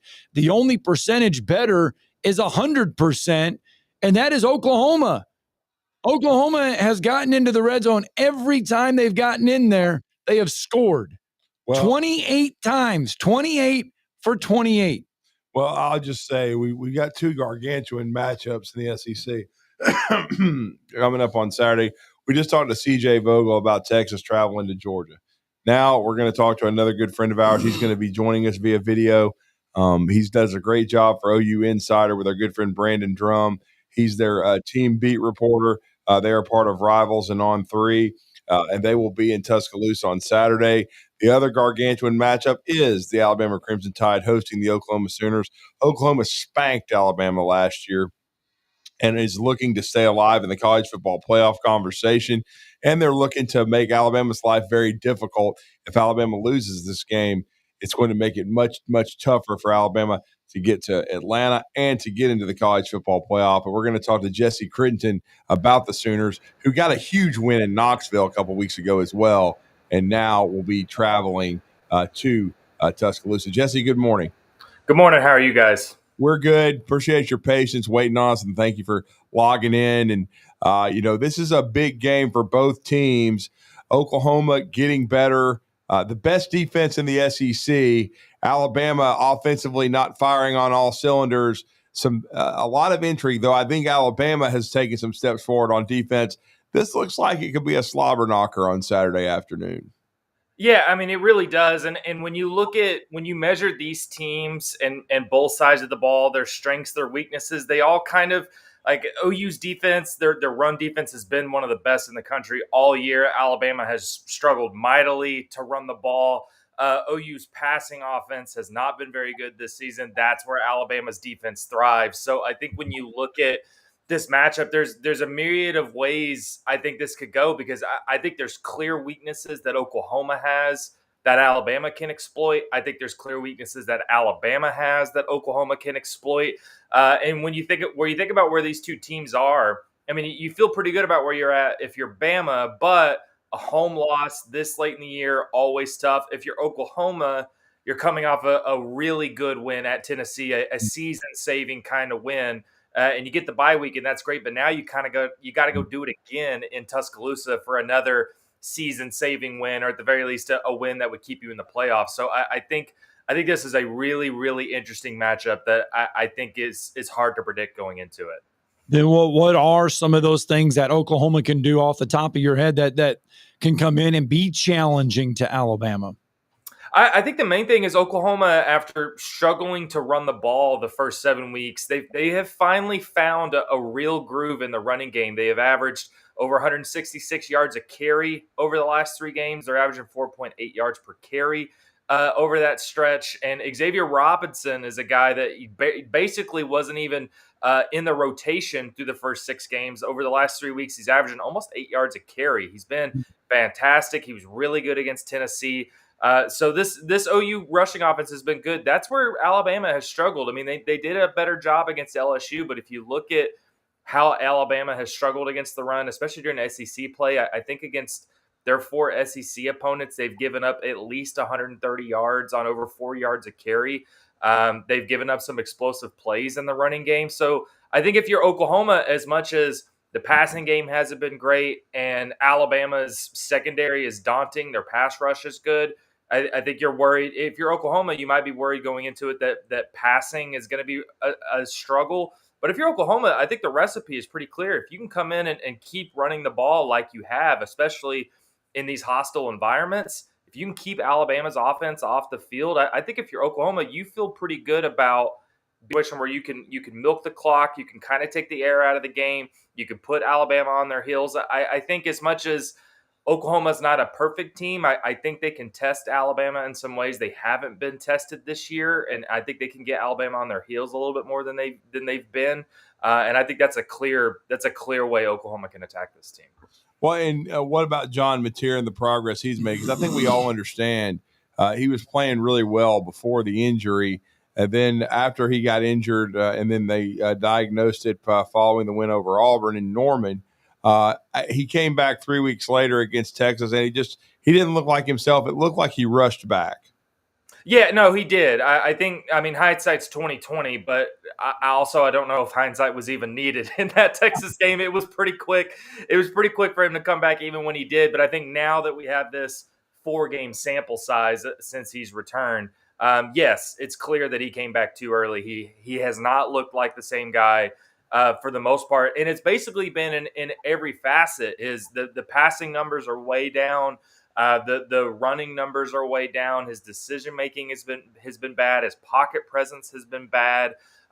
So in that first half against Tennessee was maybe his worst half of his career. I mean, he went into halftime against Tennessee with 44 passing yards. He had under 80 total yards, and that was a game Oklahoma was still somehow winning at halftime despite him being so bad. That second half, he was a lot better. He had 115 passing yards after halftime. He finished the game with 80 rushing yards. You finally saw it's not real football analysis, but I think you kind of saw some of the swagger and some of the confidence that he had played with early in the season. I think you finally saw it in that second half. He made some really good decisions, made a couple of good downfield throws, was able to run the ball a little bit more effectively, but even in that game, OU was driving late, milking the clock up 2 scores, and he threw an interception with about 4 minutes to go on a play where that just can't happen. Yeah, I was floored. I was watching the game. I didn't even know why he threw it.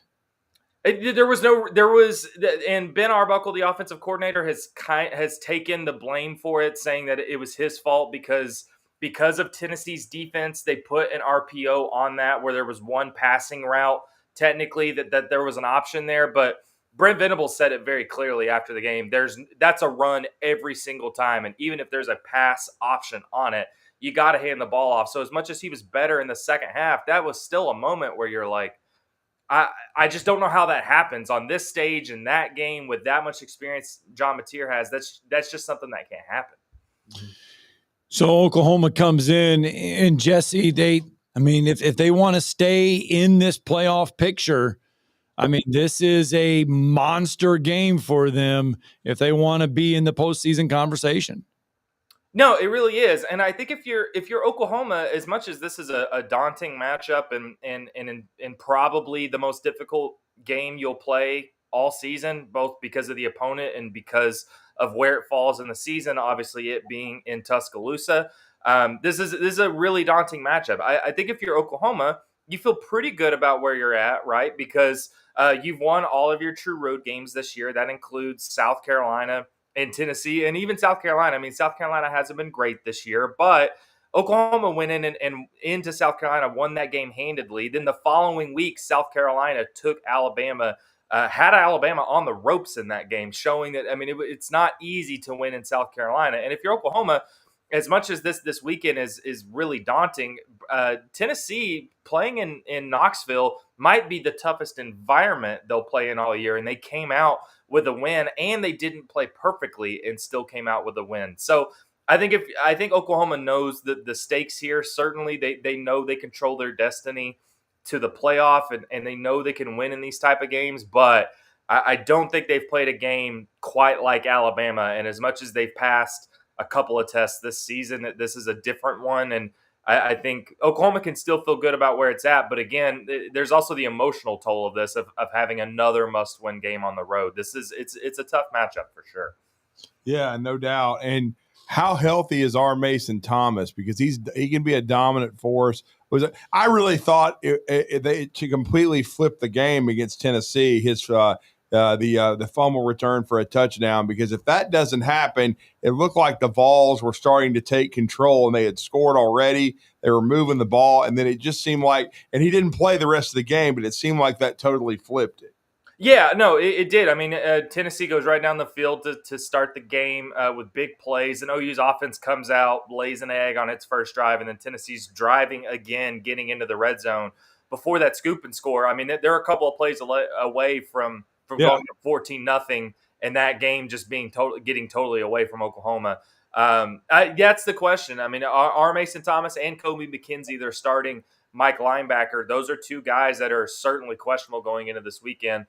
Kobe McKenzie didn't play against Tennessee. And R. Mason Thomas, when you think about this weekend, what does Oklahoma need to do to win this game? They got to get pressure on Ty Simpson. Ty Simpson, that whole Alabama offense has been really efficient. They've been really good not turning the ball over. Oklahoma got some turnovers last week. And this is Alabama offense as good as it's been at times. They've struggled to run the ball. They've struggled to keep Ty Simpson clean. That's where R. Mason Thomas can make an impact. I know the bye week came at a fantastic time for this team, and particularly R. Mason Thomas. And I know there's going to be real efforts to try to get him going. But I think he's truly questionable. I think it's truly up in the air whether he plays. And if he doesn't, that hurts this defense a lot. I'm interested to see this Oklahoma offense against Alabama's defense in the red zone. Yeah, that's a really, because it's kind of something's got to give here, because you were mentioning the stats. Alabama's been really efficient, 92% of their red zone trips in scores. Their touchdown percentage in the red zone is also really good. Then you look at Oklahoma's defense, actually. They're top 10 in the country in red zone trips allowed. They've only defended 18 red zone possessions. Wow. And they've only given up 8 red zone touchdowns. Both of those numbers are in the top 10. So it's a very efficient red zone offense going up against a really efficient red zone defense. Well, and we know one thing: Oklahoma is efficient in the red zone too, because they got a hell of a kicker. His short shorts and all. Hey, it doesn't matter what you wear if you go out and bomb 50-yarders in Neyland Stadium. Does he get a lot of flack from that from inside the program? I think he, especially before the Tennessee game, I think people were giving him a hard time, but I think that when any jokes went away pretty quickly when he bombed 2 55-yarders in Neyland Stadium. I think everyone was like, you can wear whatever you want if you're making kicks like that. Yeah, Tate Sandell, he was unbelievable. Yeah. He looked like an NFL kicker, and certainly he could play a big part in the game. Well, before we let you go, Jesse, in your mind, for Oklahoma to win this game on the road and get another huge SEC road victory, what must they do? I think it's three things really. I think one, they've got to run the ball like they have the last 3 weeks. They have proven that even with an offensive line that features three freshmen, they've been able to run the ball in hostile environments. Alabama has struggled to defend the run. I think Oklahoma's got to run the ball really well, also get John Mateer in the running game. I think, two, they got to get pressure on Ty Simpson. This OU secondary has been leaky the last 2 weeks as they have faced better offenses.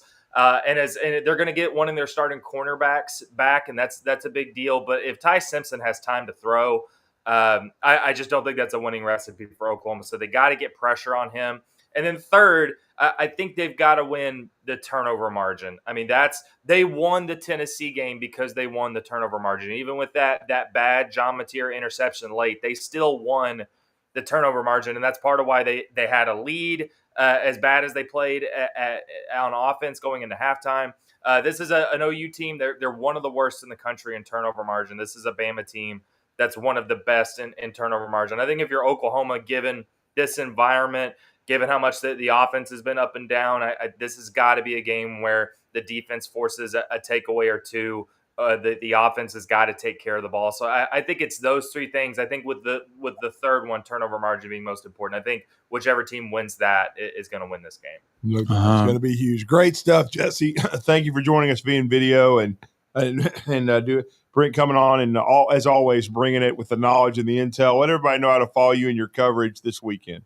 Yeah, of course, you can always follow me at Twitter, on Twitter at Jesse Crittenden. Our OU Insider website we've had all kinds of content the last couple of days. We'll have more content going through the week. And then we head to Tuscaloosa on Friday, about a 10-hour drive, give or take. So a lot of content there too. There you go. Yeah, we've done that in the middle of the night. Yeah, Brandon Drum driving again, on the road again. Yeah. That's right. Thank you, sir. I appreciate you guys. Let's get a break in. I think we have a caller. I think we have somebody that wants to win some tickets on this, or a chance. A chance. All right, let's get a break in. We'll do that next.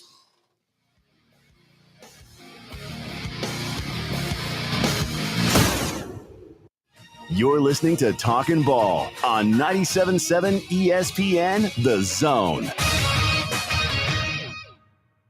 Specializing in simple and affordable rentals, McCurry Van and Car Rental can make sure you have just the right vehicle for your next family vacation, weekend getaway, or if you just need transportation while your vehicle is being repaired. McCurry carries Ford Transit vans and Mercedes Sprinter vans, trucks and work vans, and more. And they offer discounted rental rates for long-term rentals. Now with 4 locations: Athens, Muscle Shoals, Coleman, and Huntsville. Log on McCurryRentals.com to make your reservation now. That's McCurryRentals.com.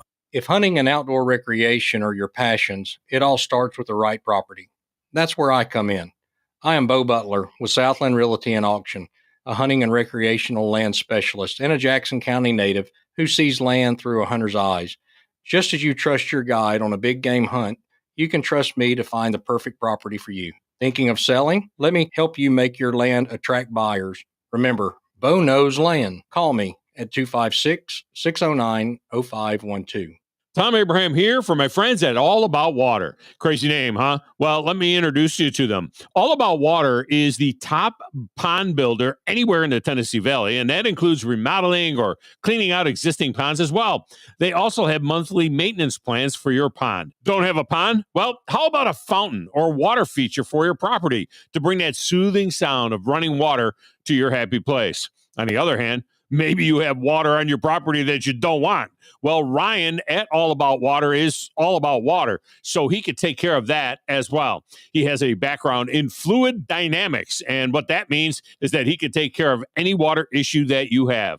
Finally, how about that irrigation system that you have or that you want? Well, they do installs and maintenance and repairs on those as well, because they are all about water. Learn more at allaboutwaterllc.com. That's allaboutwaterllc.com. Hi, my name is Dan Aldridge. I'm here to let you know about the Aldridge Law Firm and the soon-to-be-announced Legal Town Center. I've been practicing law in Alabama since 1984, and I also practice in Tennessee. And I'm from North Alabama, and I'm here to represent you and take care of your legal needs. For many of us, hiring an attorney is not high on the priority list and maybe a little scary. but it's something that we all need at some point. So by all means, do your homework. And if you need representation for car accident, wrongful death, medical malpractice, nursing home abuse, or estate planning, or any other matter, just give us a call at 256-534-3188. And you can email me at Dan, that is Dan at danaldridgelaw.com. Dan at danaldridgelaw.com. God bless America. No representation is made that the quality of legal services to be performed is greater than the quality of legal services performed by other lawyers. This segment of Talkin' Ball is brought to you by University Kia, the #1 volume Kia dealer in the state of Alabama, located online at universitykia.com. All right, we want to give you a chance to go see Army Navy. Got to give away a pair of tickets. Yesterday's question was easy. Yeah. This one is just as easy. But let's go out to the phone lines. And is it Sean with us this morning? It is. How are y'all? Doing good, bud. So we're going to give you a trivia question here, bud, and see if you can qualify to. First off, I want to thank all the veterans, all my brothers and sisters. I served 5 years in the Navy, then 6 years in the Army. This game actually means a lot. Thank you, sir. Thank you for your service. So this question, I promise, is easy. So he was in the Army and the Navy, so he's been on both sides. He's been on both. I was, but go Navy. All right, here we go. The Rose Bowl in Pasadena is the only site west of the Mississippi to host the Army-Navy game. Right. In what year did it host the game? 1890, 2024, or 1983? Oh goodness.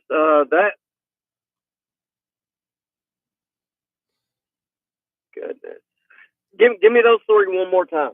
1890, which was the first year that the game was played. Yeah. And then 2024. Yeah, last year. I know it wasn't 24. Very good. I'm going 1890. You sure? Are you sure? Yeah, I'll give you, Yeah, we'll give you. We'll let you phone a friend. You can phone Drew. Yeah. Come on, we've been playing. We just got through playing some music. 24. You talked me out of it. No.